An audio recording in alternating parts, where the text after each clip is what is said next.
Prodi S1 Keperawatan. Pada kesempatan kali ini saya akan membahas jenis-jenis pertanyaan TOEFL dan cara menjawabnya dengan baik dan benar.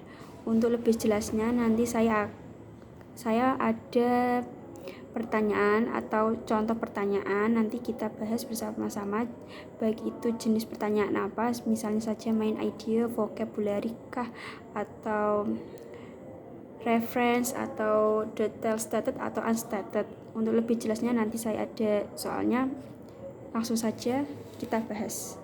Oke, ini ada contoh pertanyaan jenis TOEFL, nanti kita akan jawab dan kita akan bahas nanti. Dan yang pertama itu ada jenis pertanyaan yang namanya main idea atau pokok pikiran. Main idea ini biasanya terletak pada kalimat pertama masing-masing paragraf.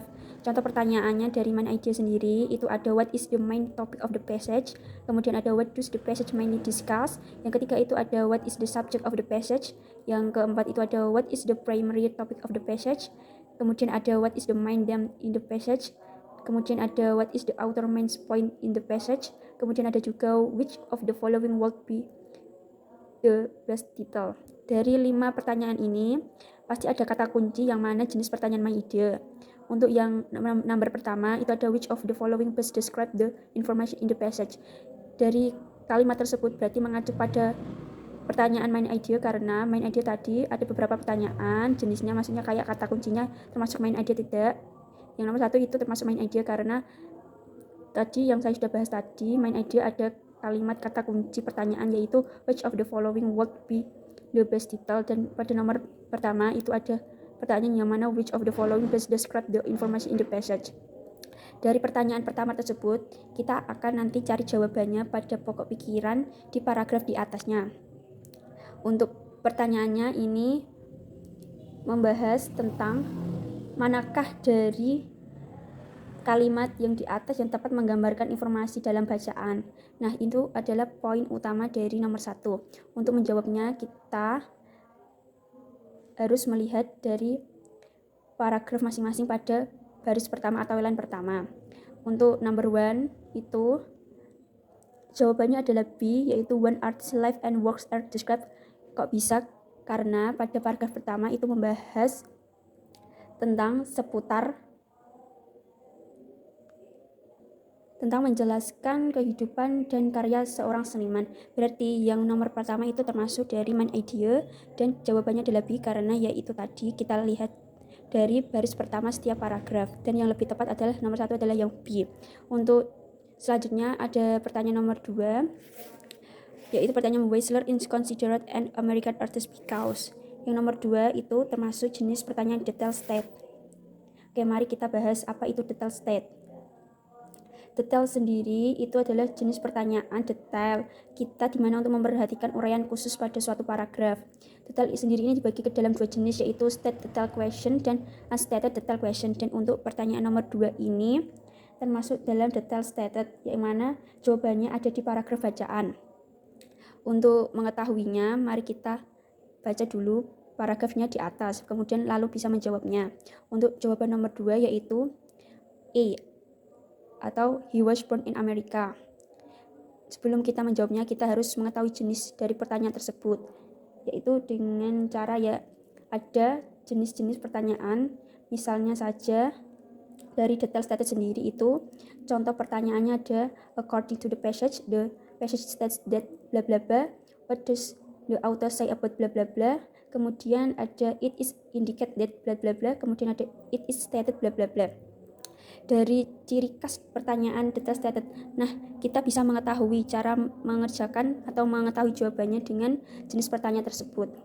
Oke, selanjutnya dengan nomor 3. Nomor 3, mari kita bahas jenis pertanyaannya itu apa. The word asymmetrical in line 11 is closed in meaning to. Oke, dari jenis pertanyaannya itu termasuk vocabulary. Karena apa? Karena vocabulary biasanya itu ditandai dengan tanda petik atau kosakata yang mana diberikan sinonim kayak gitu. Misalnya saja jenis soal TOEFL vocabulary yang ada di dalam teks itu biasanya hanya menggunakan kosakata sehari-hari saja, tetapi lebih kosakata ilmiah. Oleh karena itu, sangat penting menguasai sinonim kosakata sehari-hari maupun ilmiah dalam bahasa Inggris, sehingga dalam menentukan jawaban vocab itu lebih mudah dengan cara mengetahui kosakata sehari-hari. Kayak gitu. Dan untuk jawaban dari nomor 3, yaitu jenis pertanyaan vocab, yaitu jawabannya adalah B, uneven. Kemudian selanjutnya ada nomor keempat. Mari kita bahas. Untuk jenis pertanyaan keempat yaitu ada detail unstated, tadi sudah dibahas, detail stated dan unstated. Untuk perbedaan detail stated sama unstated yaitu kalau detail stated itu jawabannya ada di paragraf bacaan. Kalau yang unstated itu jawabannya tidak ada di paragraf tapi kita bisa menjawabnya dengan menarik kesimpulan. Maksudnya apa? Kalau detail stated itu jawabannya itu langsung memang mengarah ada di paragraf. Kalau unstated itu lebih ketersirat atau tersembunyi dari bacaan yang ada. Kita hanya bisa menjawab dengan menyimpulkan dari bacaan tersebut. Mari kita bahas dengan jenis pertanyaan detail unstated. Untuk detail unstated sendiri, ini jenis soal yang menanyakan informasi yang terdapat dalam teks atau bacaan. Perbedaannya dengan stated tadi sudah dibahas ya. Pada unstated detail question ini, jawaban diperoleh dari kesimpulan informasi yang ada dalam bacaan. Sedangkan untuk jawabannya, soal stated detail question terletak pada bacaan dengan kata-katanya sedikit dirubah. Untuk jenis pertanyaan detail unstated question ini ada which of the following is not stated, yang kedua ada which of the following is not mentioned, dan yang ketiga ada which of the following is not discussed, dan yang terakhir ada all of the following are true except bla bla bla. Dari nomor 4 ini pasti sudah diketahui karena jenis pertanyaan unstated detail, kan dari jenis pertanyaannya sudah mengarah di jenis unstated detail tersebut.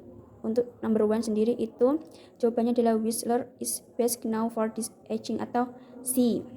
Dari paragraf tersebut kita harus baca ya, karena kalau tidak membacanya terlebih dahulu dan tidak memahami tidak bisa, karena detail unstated ini sifatnya menyimpulkan secara tersirat, tidak langsung di bacaan.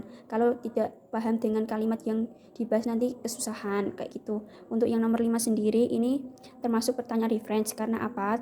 Di nomor 5 sendiri ada kata reverse, dan reverse ini biasanya pasti karakteristik dari reference. Oke, untuk pertanyaan nomor 5 ini ada the word he in lines refer to. Mari kita lihat dari baris pertama, paragraf pertama. Ini bahas tentang apa? Nanti kita jawab. Sebelum kata he itu mengacu pada apa? Kita jawab yaitu dengan cara melihat dari baris pertamanya, yaitu yang dibahas siapa? He itu siapa? Berarti yang dibahas pada garis pertama yaitu James Whistler.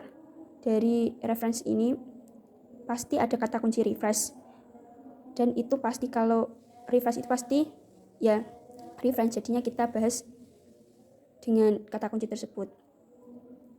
Oke, sekian itu trik dan cara mengetahui menjawab pertanyaan dari TOEFL. Terima kasih. Assalamualaikum warahmatullahi wabarakatuh.